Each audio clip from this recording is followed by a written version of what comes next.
Brakes are a massive part of your riding on an e-bike, and there's many different reasons you could be grabbing those anchors. So today we're going to take a look at the basics, the components, the setup, and the reasons you might be pulling on those brakes. Let's take a look at the basics first.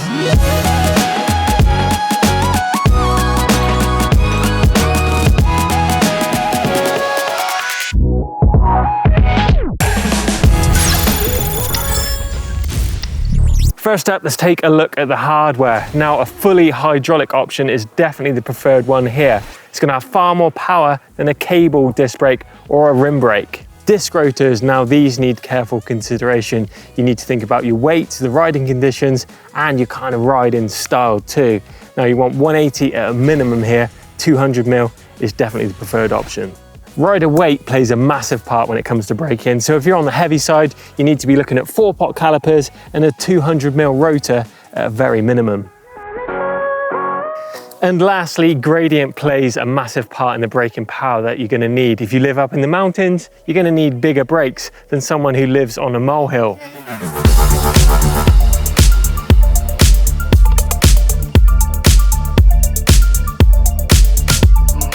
Okay, let's take a look at setting these brakes up then. First up, you need to take a look at your brake levers. Now, are you going to be using one finger to brake or two fingers? Strongly suggest setting them up for one finger braking. Most modern brakes are designed to be used with one finger only. That way you can have more grip on your handlebars. Then you need to think about the angle of your lever. Now, this is really important. You need to do it for both. Riding on flat ground, if your trails are a bit more flatter than say you're riding a lot more downhill stuff, because if you drop into a steep trail, obviously the angle of that lever is going to change. So don't forget about that. Now, a lot of modern brakes will actually have an adjustable bite point. Now, this means where that lever is going to actuate the brake. So you need to work out whether you like the lever blade to be fully out, which might be more comfortable, or you want that bite point closer to the handlebars. Now, this is good at relieving arm pump, particularly on those longer descents to stop your arms hurting. Then there is the lever reach itself. You can dial this in to bring that lever blade closer or further away from the handlebars. And lastly, the brake pads. Now, this is going to have a big effect as to what conditions you ride in. If you're riding in wet, muddy conditions, you might want to stick a set of sintered pads in there. Or if you're riding in dry conditions and you want the ultimate stopping power, then you might want organic. Both have plus and minus points. Right, that's the brakes dialed in on your ride. Let's take a look at some of the other things on your bike that could affect your braking. Number one on my list is going to be suspension balance.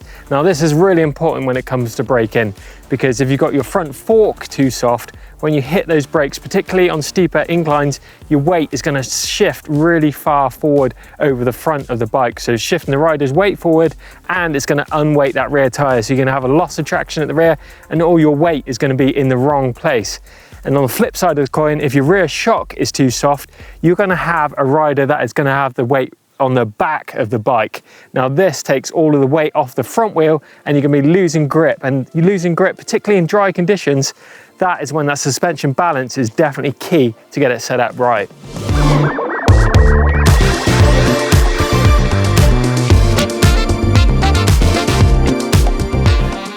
The tyres on your bike play a massive role when it comes to braking too. If you've got more aggressive tyres on your bike, the better braking is going to be available to you, particularly in bad conditions. And the condition of your tyre also plays a big part. If you've got worn out tyres, you're simply not going to have good braking. And lastly, tyre pressure definitely comes into it too. If you've got your tyres too hard, you're going to have less contact patch available for your tyre to hook up in that dirt and slow you down. So get that tyre pressure dialed too.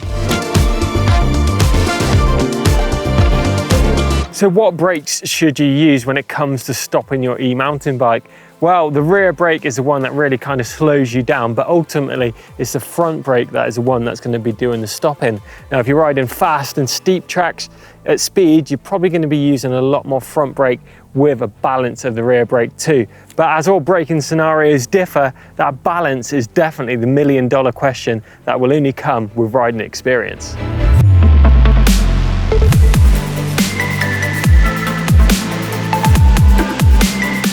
Gradient is one of the biggest factors that will affect your braking. As that gradient increases and gets steeper on the trail, you need to move your weight more to the rear of the bike. What you're looking for here is to use both brakes and ideally not skid, because skids can lead to a slide and a slide can lead to a crash. So just think about your braking and really look ahead. Try and plan your line, look for line condition, where your braking zones are, and of course that all important line choice. Corners are linked to gradient. However, your approach speed to a corner will ultimately affect the type of braking technique you use. So too will the point at which you begin braking in relation to your speed. E-mountain bikes do carry a lot more momentum and will require an earlier braking point compared to a mountain bike. Having said that, they also offer an incredible amount of grip in the turns. The secret here is to make sure you're using the momentum of your e-bike to drive through the corner and maintain your speed.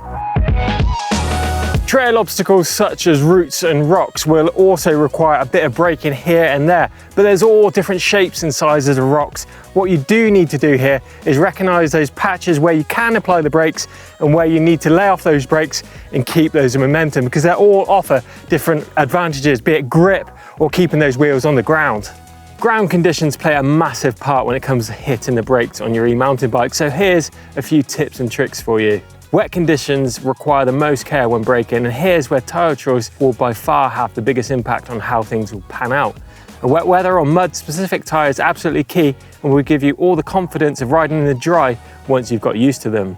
Loose stones and rocks are a lottery, and if you're still learning to brake, I'd say go steady, and whatever you do, avoid that front brake. Cambered grounds are a place where you should try to avoid braking, so therefore get your braking done beforehand.